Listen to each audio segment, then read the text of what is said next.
Дорогой доктор, вы прежде всего случайно, я по приглашению госпожи Хуршеда был на конференции, которая была организована в Доме национальности, я это называю Дом мудрости и порядочности и создания.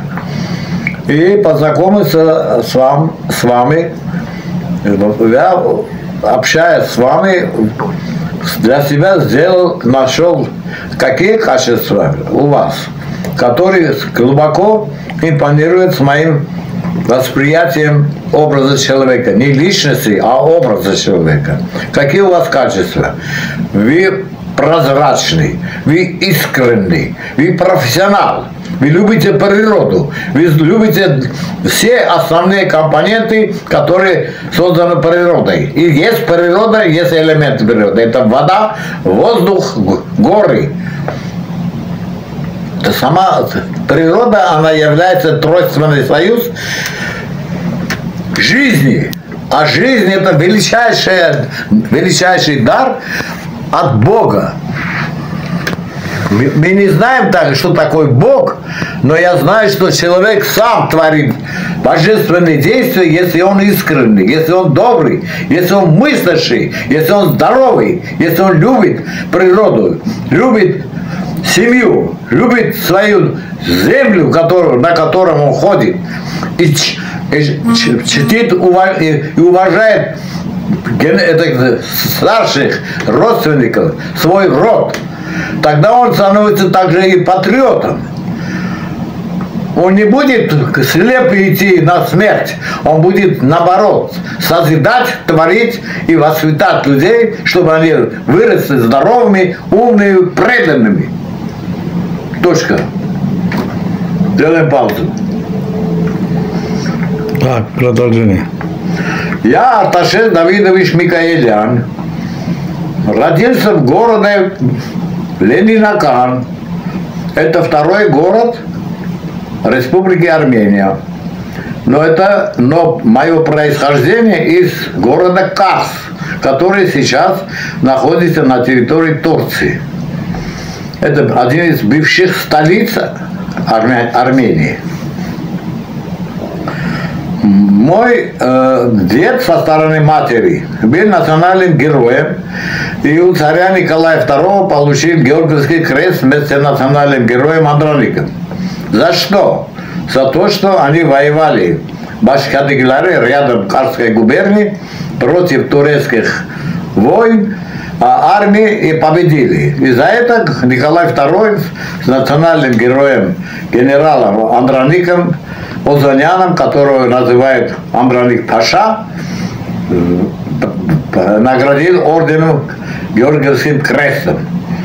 Это он одновременно, у него еще одно качество было, что он любил петь. В музыке он нашел выражение своих мыслей, своих чувств, своего представления, призывать людей, объединить их и направить на определенную цель. Цель – любовь к родине, любовь к земле, любовь к своим ценностям, культурные ценности, традиционные ценности, человеческие ценности, которые являются составной частью, я бы назвал, хребтом природы и Вселенной тоже. Вот. Что характерно было со стороны материнской ветви, что они любили музыку, они любили творчество, они творили, создали, строили. Вот это качество перешло от наших предков. Отец и мать, 4 брата, 1 сестра. Отец во время Второй мировой войны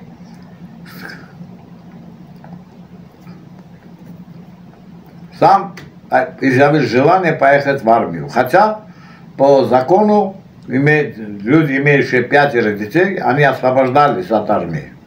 Но мой отец поехал в армию и писал первое письмо жене, моей матери, что я приехал воевать с немцами, чтобы фашисты не тревожили моих детей.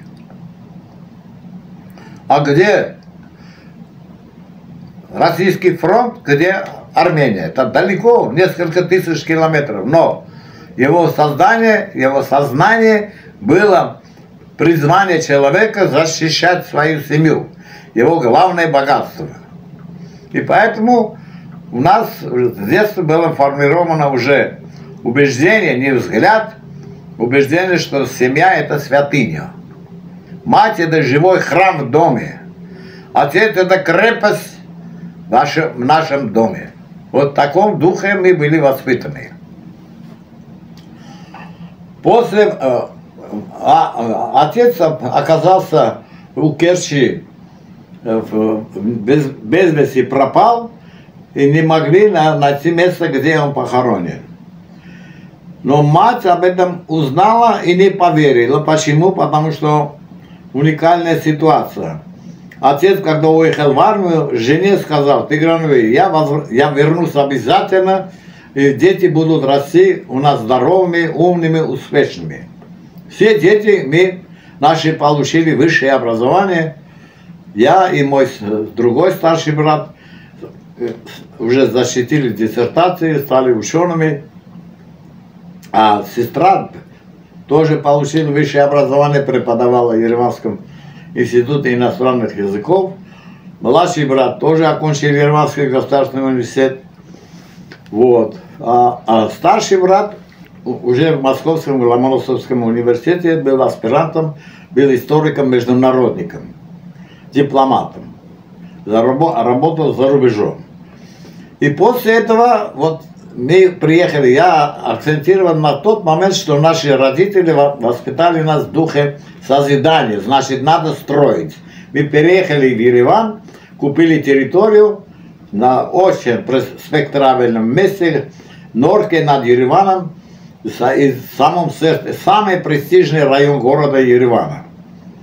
И на этой территории 25 соток земли, сад, десятки видов сортов фруктов.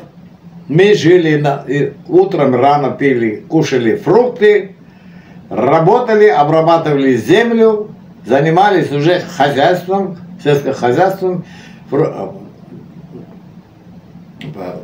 Мы обрабатывали землю, выращивали всякие культуры, и овощи, и фрукты, и сделали собственное вино, пили, но пили так, что мы сумели держать тигра, а не быть добычей для него.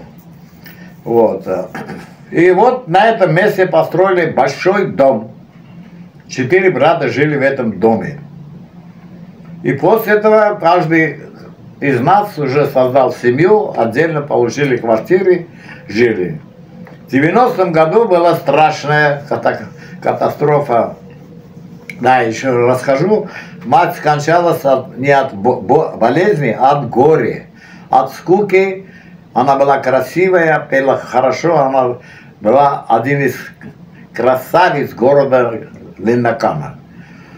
Но она любила своего мужа, и после ухода отца в армию она не выходила из дому, таскала и ждала его возвращения. Увы, не вернулась, вернулся отец, и она от горя скончалась. Это уникальная ситуация. Весь город провожал ее. Кладбище центральное, где она сейчас похоронена. Уникально то, что все мои одноклассники не разрешили, чтобы лопатами землю бросили на его могилу, руками бросили. Это было зрелищное, уникальное. Именно на руках носили гроб от нашего дома до кладбища. Носили на руках. Столько было уважаемый и признанный человек в нашем районе, города Леннакана. И после этого мы уже вернулись в Ереван. После 1954 году мы уже в 60 году построили огромный дом, двухэтажный, и жили в этом доме. Так как мы учились в разных факультетах Ереванского государственного университета, у нас были друзья, интеллигенция, Наш дом был место сбора деятелей культуры, искусства, экономики и политики. Ну вот потом, в 90-м году, это историческая трагедия была, что распался Советский Союз, и я начал изучать эту историю, написал книги о стратегии социально-экономического развития Армении. Эти книги были опубликованы в Ереване, в Москве. Презентация этих книг была в Ереване, в Москве, в Париже. Скоро я поеду в Соединенные Штаты, в Китай, там будет тоже презентация. Почему? Потому что это первая книга экономической науки Армении, что опубликована на 6 языках. На армянском, на русском, на английском, на французском, немецком и на китайском языках. Я очень увлекаюсь Китаем. Меня интересует армянско-китайские древнейшие отношения от дорога шелкового пути еще до нашей эры. Царь Арташес, который царствовал от 189 до 160 год до нашей эры, построил на этом продолжении этой пути царская дорога, называлась, ведущая к городу, столице тогда Арташат был, недалеко от Еревана. Итак, Сиян, это бывшая столица Китая, и Арташат имели прямую коммерческую дорогу, где торговали армянские купцы. Около 200 верблюдов их не были, поехали туда. Армянские купцы не только везли товары, но везли также культуру. Например, первая Библия на китайском языке перевели армяне. Очень много торговых терминалов в Китае, на порту, на Цзян, и другие города построили терминалы армяне, и на этом фоне построили также их армянские церкви, храмы, дороги, что любили, самое главное, строение. Они строили, торговали, образовательные центры и культурные центры открывали. То, в общем, армянские купцы были не только торгаши, как это презрительно сейчас называют, а были носителями культуры, носителями цивилизации. Вот. Давайте немножко о здоровье. Именно то, что вы делаете. Теперь о здоровье. Себе, да. Я жил в Ереване, в Новом Норке, получил новую квартиру. Так как мы имели землю и обрабатывали, соответственно, мы дружили с природой. Весна, осень, весна, лето, осень, зима. Вот эти 4 периода природы имели свои особенности, свою специфику отношения к земле, к труду. И вот от детей я воспитал так. С детства они их холодным душем, их кормили живыми, натуральными фруктами. То есть дорога от приема фруктов от дерева до непосредственного желудка было 1,5 метра, больше нет. И вот они выросли натуральной пищей, овощей и фруктов. И они выросли здоровыми, красивыми, трудолюбивыми, трудоголиками называли их. А мы с супругой день и ночь занимались наукой. Моя супруга один из 100 лучших англоведов Российской Федерации, она вошла в энциклопедию лучших англоведов, защитила диссертацию в Московском институте иностранных языков имени Мариса Тореза. Сейчас является профессором. Я защитил диссертацию в Ереване, потом в Москве, предварительная защита была в Плеханской академии. Потом приехал на повышение квалификации. Написал книгу об исторических отношениях и купеческих отношениях Армении и России с 10 по 20 век. И за эту работу в 1989 году была создана Академия, Международный бизнес-институт Мирбис, российско-итальянская международная школа бизнеса. И за этот труд я бесплатно уехал учиться в Италию. Там мне наградили платиновым диском короля Италии, где было написано указ царя, приказ царя о создании этого института. Мне наградил директор итальянского банка Национального Делавора, который называется Сбербанк, профессор доктор Пауло Савона. После этого они писали письмо в Плеханскую академию, что мы приглашаем Микояна Арташеса за свой счет продолжать учебу, докторантуру в нашем институте в Риме. Но потом я докторскую защитил в Москве, стал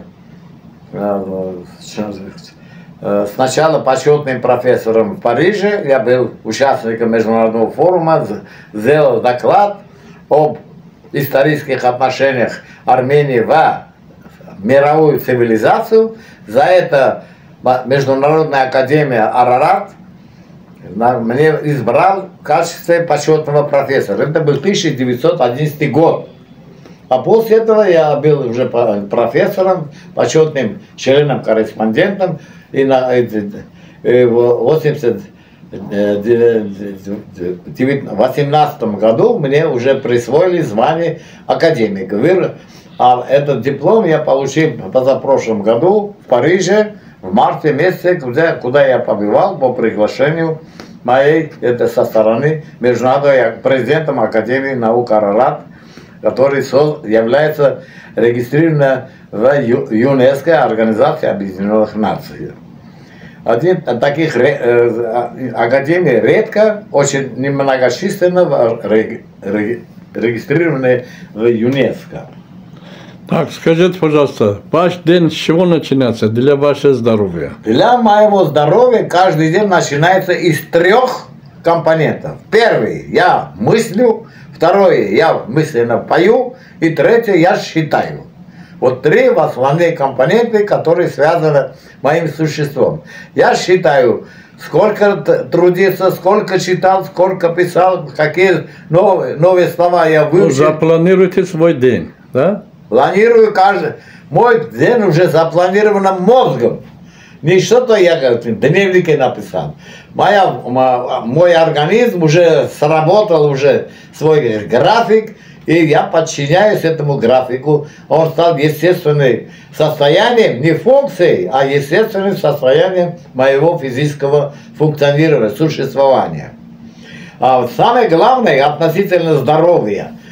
Я любил природу, я любил общение с людьми, я люблю дерево. Я сам вот недавно получил, лет 10 тому назад, в Подмосковье участок, обработал на пустыне, совершенно пустынном месте.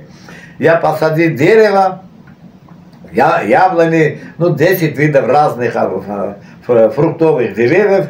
Получил позапрошлом году полтонны яблоки и другие фрукты. Но самое главное, я на этом месте построил дом. 3-этажный кирпичный дом. Самое главное, что 2-й, 3-й этаж вместо окон я делал русский православный крест. Этот мой дом называется Крестовый дом. А улица рядом, который проходит мимо моего дома, называется Крестовый бульвар. Когда ко мне приезжают гости, охрана спрашивает, куда вы идете? Арташес Давидович. Арташес Давидович, мы не знаем. Какой дом? Дом с крестом. О, как дом с крестом, тогда мы вас проводим до его дома. Вот так я обустроился в Москве, Подмосковье. Живу уже 30 лет в Москве. Был помощником Мединского, Владимира Ростиславовича в 4-5 созыве с 4 по 12 год, который сейчас является помощником президента Российской Федерации Владимира Путина. Хорошо, хотите жить 100 лет? А? Хотите 100 лет жить? Я не то, что я хочу. Мой организм мне не пустит, чтобы я жил меньше, чем 120 лет. Это хорошо. Ну, Да, давай. еще один важный момент. Вот все эти качества, которые у человека есть, они скоординированы, как сочетание, в духовном слиянии, естественно, человеческом, божественном слиянии создают у человека любовь.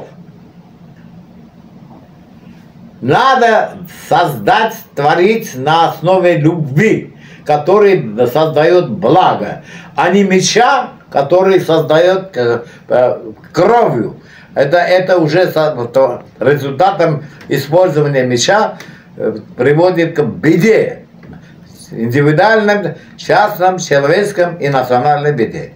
Поэтому здесь формируется уже новая идеология, быть добрым, благотворительным, помогать, помогать, помогать и никогда не уставать. Спасибо большое. В 1954 году мы с семьей переехали, да, скажу вам самое главное.